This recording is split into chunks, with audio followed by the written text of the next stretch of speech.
These heroes exhibited the best virtues of our state.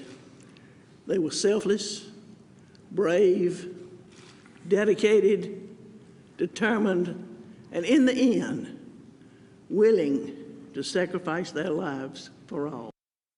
Law enforcement officers killed in the line of duty, a major part of Governor Kay Ivey's State of the State address Tuesday night. And after honoring those fallen officers, the governor also touching on a number of other challenges facing the state, like prison reform, state education, and the lottery proposal.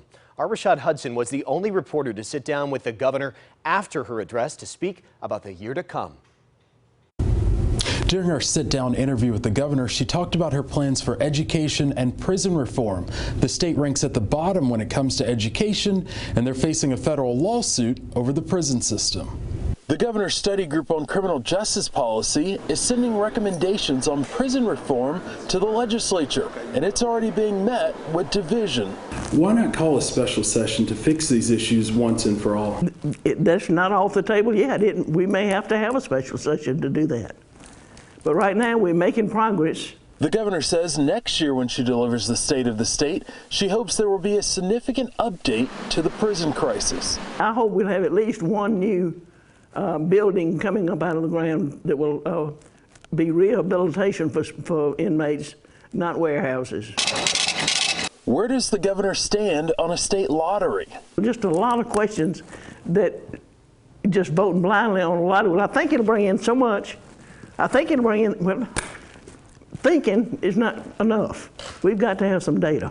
To collect that data, the governor plans to create a committee to study the issue of gaming and a lottery. In the latest education ranking, Alabama is ranked dead last. The governor's solution to this ongoing problem is an overhaul to the state's education system. Ivey is supporting a constitutional amendment that would move Alabama from an elected state school board to an appointed one by the governor.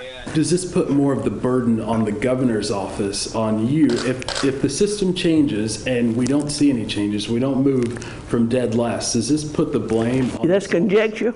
We've done the best we know how to do research of what works, and we're focusing on making this work. And we've given the decision of whether it'll work or not to the people of Alabama to vote.